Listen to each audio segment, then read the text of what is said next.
The objectives for this chapter are to review the importance of managing the different resources in the hospitality industry, to analyze hotel resources usage, to describe the various sources available, to discuss examples of resource-efficient technologies in hospitality.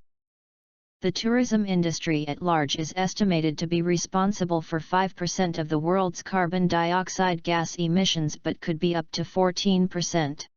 If the global tourism emissions are compared to countries, this industry is the world's fifth largest polluter.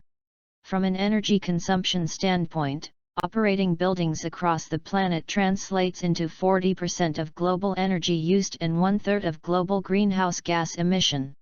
Since the accommodation sector is a predominant user, manager, and/or owner of buildings, it is easy to understand the role the hospitality industry plays in mitigating global use of energy and emissions.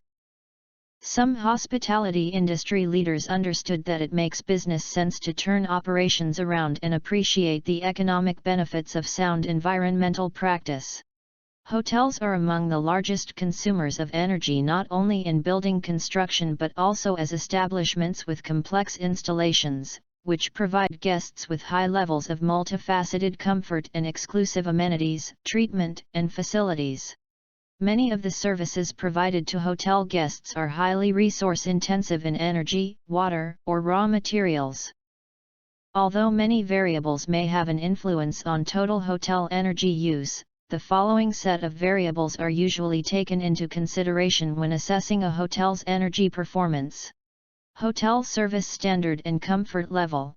Hotel floor area, or number of guest rooms. Heating and cooling degree days. Guest nights, occupancy. Presence of heated swimming pool. Presence of food preparation facilities. Hotel's physical structure and equipment. The water-energy nexus is the relationship between the requirements for water to produce energy and the energy requirements to ensure that water is available. In fact, energy is required to extract, convey, and deliver water of appropriate quality for diverse human uses, and then again to treat wastewaters prior to their return to the environment. For the hospitality sector, energy is also vital to providing fresh water and, most importantly, hot water. The water-energy nexus is a particular challenge that only few hoteliers have considered. First, many hotels now report that energy is the second highest operating cost after labor costs. The energy required to condition the air in the multiple hotel facilities may represent up to 50% of the total energy usage and up to 75% of total energy usage when lighting and water heating is computed. Hotel Energy Solutions, 2011, Energy Star, 2007. Energy used to heat up water for guests in their rooms, for the kitchen restaurants and laundry facilities as well as for a pool represents about 30% of the total energy usage for hotels. Another aspect of importance is that a significant amount of the energy used is wasted, leaving ample room for intelligent measures of energy efficiency and conservation. The installation of energy-saving features that can save energy, water, and raw materials in hotels offers cost savings and competitive advantages. It is also important to consider that on a worldwide basis, the energy used in hotels is predominantly fossil fuel-based, whether in the form of natural gas, fuel oil, or electricity produced from coal-fired power plants. A truly sustainable hotel must not only consider ways to use energy wisely but should also consider the possibilities of enhancing the use of energy from renewable sources. Renewable and non-renewable energy alternatives are typically not compared with each other from the perspective of their entire life cycle impact and cost. A significant amount of the energy used is wasted, leaving ample room for intelligent measures of energy efficiency and conservation. The creation of waste, any type of waste, food waste, water waste, time waste, energy waste, etc., is a sign of inefficiencies. Any management school, any consultant, and any manager will agree that inefficiencies lead to underperformance, a very unpleasant scenario in this very competitive hotel sector. Of course, there are substantial differences in energy use between different types of hotels depending on hotel size, category, number and size of rooms, customer profile and location, rural/urban, climate zone, in addition to the types of services/activities and amenities offered to guests. Hotels have turned into energy fanatics, from the implementation of new efficient lighting systems and occupancy sensors to intelligent heating, ventilation, and air conditioning units. The goal is to reduce energy consumption and thus mitigate the ever-increasing cost of operating a hotel. First, heating, ventilation and air conditioning. Limiting thermostat control in guest rooms and public areas. Using outdoor air for cooling where possible. Ensuring heating and cooling cannot be provided simultaneously. Optimizing efficiency by regular maintenance. Installing curtains to control solar heat gain. Shading sun-oriented windows with awnings. Insulating hot/chilled water tanks, pipes, and air ducts. Insulating the entire building correctly. Zone guest occupancy and turning off heating/cooling on unoccupied floors. Second, for intelligent room functions. New technologies which enable the rational use of energy. Hospitality companies can reduce power consumption per night. Using so-called intelligent hotel room systems, electricity can be saved by adjusting air conditioning, heating and lighting systems according to the guest's presence in a room. The linking of energy use and room occupancy presents a natural synergy for conservation. At the time of checkout, all non-critical equipment in a guest room can be automatically controlled or turned off. Items such as alarm clocks and refrigerators are not affected, while thermostatic controls, television sets, select room lighting and related components might well be subject to a power-down condition. Lastly, for daylight and electric light. One way to greatly enhance the thermal mass performance of windows is to install low thermal emissivity, low-E, glass. Adjusting lighting levels to demand and types of fixtures. Using time and motion sensors to turn off lights where appropriate. Using dimmer controls in dining and public areas. Cleaning bulbs and reflecting surfaces regularly for maximum efficiency. A clear energy program that embodies attainable goals demonstrates commitment to reducing environmental impacts and has a motivational effect on staff and guests. The energy management team should create departmental targets and establish a tracking system to monitor progress. This system should also embrace timelines for actions, including regular meetings with personnel to discuss completion dates, milestones, and expected outcomes. There are various definitions of waste. However, the definition from the European Community Waste Framework Directive, Directive 2008/98/EC, provides a common base for understanding. It defines waste as any substance or object which the holder discards or intends or is required to discard. Thus, waste includes all items that people no longer have any use for. In some cases, items must be discarded because of inherent hazardous properties. Bio-waste plays a particular role in the hospitality industry as this represents biodegradable garden and park waste, food and kitchen waste from households, restaurants, caterers, and retail's premises and comparable waste from food processing plants. Finally, waste management refers to collection, transport, recovery, and disposal of waste, including the supervision of such operations and the aftercare of disposal sites. Waste from the hospitality industry is broadly categorized into wet, such as organic, and dry waste. Examples are glass, plastics. Wet waste is made up mostly of food waste, which represents up to 50% of the industry waste stream. Another possible classification is by dividing waste into non-hazardous and hazardous categories.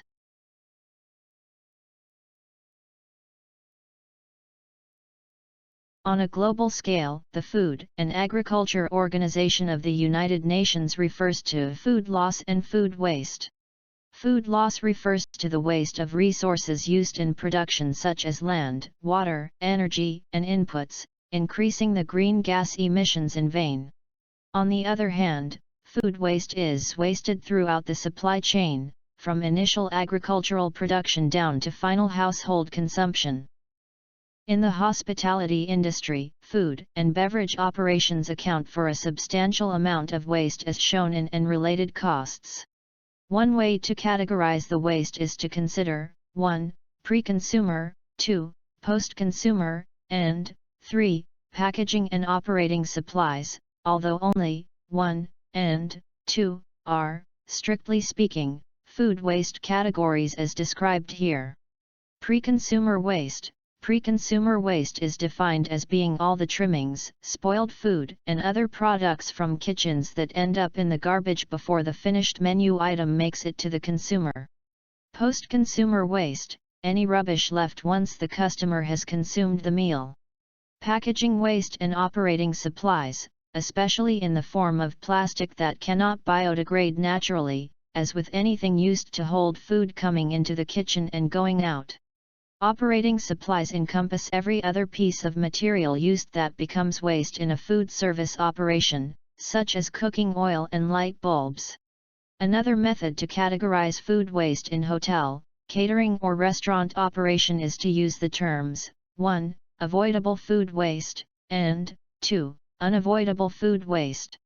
Avoidable food waste, food thrown away that was, at some point prior to disposal, edible, example, slices of bread, apples, meat, and could have been eaten if it had been better portioned, managed, stored and/or prepared. Avoidable food waste also includes some otherwise acceptable food items that have not been eaten because of consumer preference, such as bread crusts and jacket potato skins. Unavoidable food waste, waste arising from food preparation that is not, and has not been, edible under normal circumstances, example, meat bones, egg shells, pineapple skin, tea bags. In a very competitive industry, food and beverage professionals are always on the lookout for ways to improve productivity and to minimize waste or conversely, increase yield. In practice, waste management involves a series of procedural and technique changes as well as some creativity. From accurate ordering, accurate measuring, portion size control and the use of daily offers, the industry can make useful changes with minimal investments and fast return. In the consultancy jargon, it is about picking the low-hanging fruits for quick wins. Post-consumer waste, any rubbish left once the customer has consumed the meal. Packaging waste and operating supplies, especially in the form of plastic that cannot biodegrade naturally, as with anything used to hold food coming into the kitchen and going out. Operating supplies encompass every other piece of material used that becomes waste in a food service operation, such as cooking oil and light bulbs. Another method to categorize food waste in hotel, catering or restaurant operation is to use the terms 1. Avoidable food waste, and 2. Unavoidable food waste.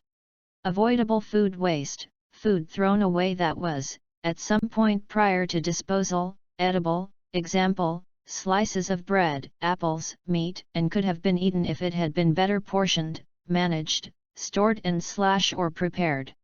Avoidable food waste also includes some otherwise acceptable food items that have not been eaten because of consumer preference, such as bread crusts and jacket potato skins. Unavoidable food waste, waste arising from food preparation that is not, and has not been, edible under normal circumstances, example, meat bones, egg shells, pineapple skin, tea bags. The departmental organization of hospitality operations is challenging when establishing a recycling program. The company must provide organizational resources, the most important being enthusiasm. Giving the responsibility of leading the program to the right person or people is the main key to success. The following guidelines will help any hospitality company that has decided to put into place a recycling program. First, deciding on leadership, who will be the recycling program manager? Who will be in his or her team?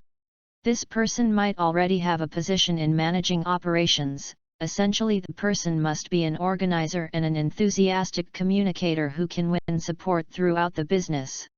Second, analyzing waste streams, completing a waste audit. The act of counting and measuring, although tedious, focuses attention. Many hospitality professionals have stories of checking waste bins and pulling out perfectly usable utensils and crockery that have been dropped in by mistake. Decide how waste is to be separated and set up disposal systems with local municipalities or recycling companies, not only for raw materials like paper, glass, aluminium, etc., but also for fixtures and fittings. Charity organizations are only too happy to take household items. Third, establishing an accounting system, reflecting monthly waste management costs. A monthly report is needed for tracking waste disposal and recycling information. Create recycling goals for departments and waste material reduction.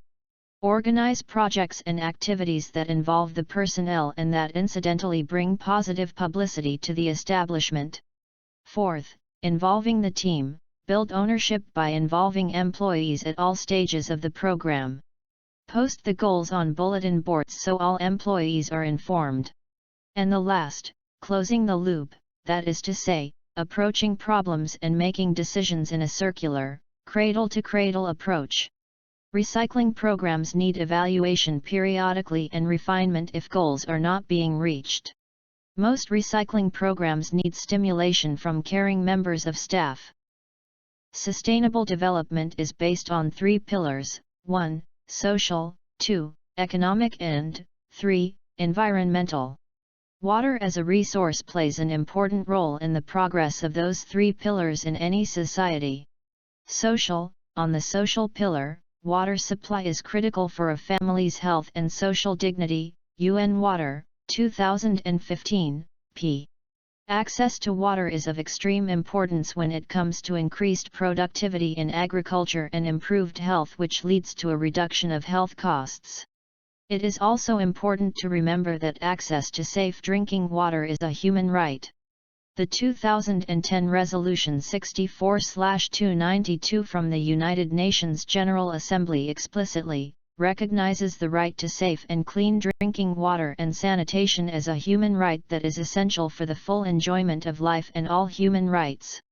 2. Economic. When hotel guests enter a room and turn the water tap on, the expectation is that not only will there be flowing water, but the water will have no color, no odor, and is potable. Indeed, water is a crucial resource to many industry processes. From the production of foodstuffs to the production of energy, sufficient water supply is essential. The global demand for water must be satisfied with interventions that increase efficiencies and decrease water loss and depletion. This applies to communities and cities but also industry players. Third, environmental. As reported by the United Nations World Water Assessment Programme, most economic models do not value the essential services provided by freshwater ecosystems, often leading to unsustainable use of water resources and ecosystem degradation. However, the economic argument can be decisive as the benefits of water efficiency and conservation measures outweigh the costs of water-related investments. Yet, the interlinkages between water and sustainable development reach far beyond its social, economic, and environmental dimensions. From climate change to food security, humans have only started to realize the critical influence of water in the balance of entire ecosystems. Waste from the hospitality industry is broadly categorized into wet, such as organic, and dry waste. Examples are glass, plastics. Wet waste is made up mostly of food waste, which represents up to 50% of the industry waste stream. Another possible classification is by dividing waste into non-hazardous and hazardous categories. Table 5.2 shows water usage of various departments in relations to total water used based in hotel facilities located in the United States. Data from other locations around the globe are very similar. Water conservation is perhaps not the first issue that crosses a hospitality manager's mind when making out the management agenda. Issues such as revenue management, marketing, and personnel are prioritized. However, from the perspective of the guest, the use of water is an integral part of the hospitality experience. Water restrictions would result in unhappy guest stays, and so maintaining adequate water comfort must be central to all water management strategies. The important message for managers, owners, and the public is that water efficiency and management programs in rooms and facilities, together with investments in water-saving technology, all reduce costs and help save a diminishing resource. Alternative hotel garden landscaping, as well as the use of grey water, can considerably reduce the need for water in the grounds outside hotel properties. Irrigation of gardens can be optimized by measuring soil moisture content and watering after sunset. Golf courses, hotels with spas and health centers can engage in a range of water-saving initiatives, while new hotel constructions can seek to avoid pool landscapes and other water-intensive uses. Water use in a hotel is comparable to household consumption, but on a much larger scale. Hospitality operations by definition resemble well-run homes, from laundry facilities to kitchens, guest room toilets and shower heads to irrigation for the gardens. An extraordinary amount of water use can be conserved by maintaining taps, valves, and pipes, maintaining and upgrading toilets, retrofitting shower heads with low flow, reusing grey water, and involving guests in the conservation process. Tactics in managing water in hotels can be developed in the following 10 areas: 1. Plumbing system, 2. Sinks and showers, 3. Toilets and urinals, 4. Dry composting toilets, 5. Laundry, 6. Swimming pools and spas, 7. Natural swimming pools, 8. Gardens and water features, 9. Wastewater recycling, and 10. Rainwater collection systems. Water use in a hotel is comparable to household consumption, but on a much larger scale. Hospitality operations by definition resemble well-run homes, from laundry facilities to kitchens, guest room toilets and shower heads to irrigation for the gardens. An extraordinary amount of water use can be conserved by maintaining taps, valves, and pipes, maintaining and upgrading toilets, retrofitting shower heads with low flow, reusing grey water, and involving guests in the conservation process. Tactics in managing water in hotels can be developed in the following 10 areas: 1. Plumbing system, 2. Sinks and showers, 3. Toilets and urinals, 4. Dry composting toilets, 5. Laundry, 6. Swimming pools and spas, 7. Natural swimming pools, 8. Gardens and water features, 9. Wastewater recycling, and 10. Rainwater collection systems. Hospitality travelers' demands and expectations from hospitality facilities are usually quite high. Hotel guests expect a high level of comfort and service in accommodation and food and beverage operations. They also desire experiences that cater to their needs and wants. In addition, an increasing number of travelers wish to feel that choices made and actions taken are environmentally responsible. Many travelers have developed a climate-conscious identity and want to ensure that a hotel stay caters both to them and the global community. The concepts of service and ecology once appeared to be polar opposites in the hospitality industry. The traditional idea shared by both the consumer and the property manager was that, in introducing more sustainable and environmentally friendly alternatives, the property would sacrifice ambience, comfort, and the guest's enjoyable experience. A building's existence affects the local and global environments via a series of interconnected human activities and natural processes. At the early stage, site development and construction influence the local ecology and landscape. The procurement and manufacturing of building materials impact the global environment. Construction materials are responsible for tremendous damage through mining, deforestation, and other impacts resulting from their production and supply. The goal of sustainable architectural design is to find architectural solutions that guarantee the well-being and coexistence of society, the environment, and profitability. Not only does sustainable architectural design attempt to reduce negative effects on humans and the environment, but it also attempts to create greater resource efficiency than found in conventionally constructed buildings. Efficiency means that these buildings save costs in terms of energy and water, while providing at least the same ambient quality. The principles of sustainable architectural design. Preservation of local vegetation cover. Trees, especially when fully grown, are valuable in terms of biodiversity. Whole ecosystems rely on them. The majority of projects not only seek to preserve the vegetation cover but use it as a main attracting feature. Energy and resources independence. Build construction projects that are completely off-grid and rely on a combination of renewable energy sources such as solar, wind and geothermal. With a good design, it is easy to produce more energy than a building actually needs. Maximization of natural lighting. Maximizing natural light not only saves energy but also creates a better working and relaxing internal environment. The best way to achieve this is once again through good design that takes into account aspects such as building orientation, open concept, and the type of material used. Utilization of sustainable construction materials. There are now a number of alternatives, including modified cement that contains a high percentage of recycled material, such as fly ash from incineration plants, materials from more sustainable sources. Examples are bamboo, hemp and softwoods from well-managed plantations, or raw materials from natural sources such as clay, such as adobe or mud bricks.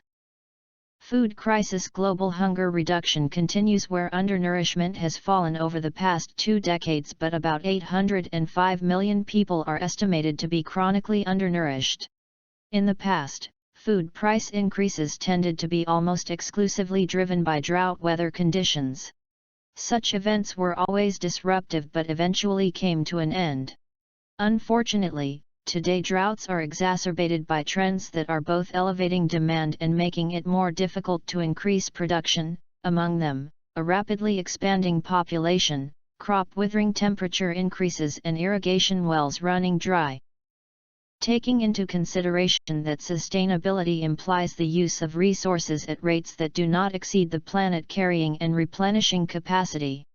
A sustainable system might be seen as encompassing a range of issues such as security of the supply of food, health, safety, affordability, quality, a strong food industry in terms of jobs and growth and, at the same time, environmental sustainability, in terms of issues such as climate change, biodiversity, water and soil quality. Sustainable food system. The United Kingdom Sustainable Development Commission describes the sustainability of food systems, which includes the need to address environmental impacts such as greenhouse gases and climate change, biodiversity, water use, land use, and other infrastructure on which food depends. Contribute to human health not just by preventing foodborne diseases associated with poor safety but also non-communicable diseases due to as well as overconsumption. Deliver good quality food, fit to meet consumer and cultural aspirations.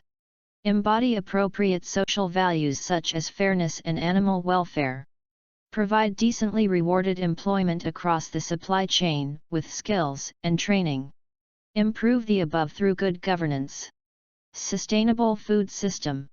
The United Kingdom Sustainable Development Commission describes the sustainability of food systems, which includes the need to 1. Address environmental impacts such as greenhouse gases and climate change, biodiversity, water use, land use, and other infrastructure on which food depends. 2. Contribute to human health not just by preventing foodborne diseases associated with poor safety but also non-communicable diseases due to as well as overconsumption. 3. Deliver good quality food, fit to meet consumer and cultural aspirations. 4. Embody appropriate social values such as fairness and animal welfare. 5. Provide decently rewarded employment across the supply chain, with skills and training. 6. Improve the above through good governance.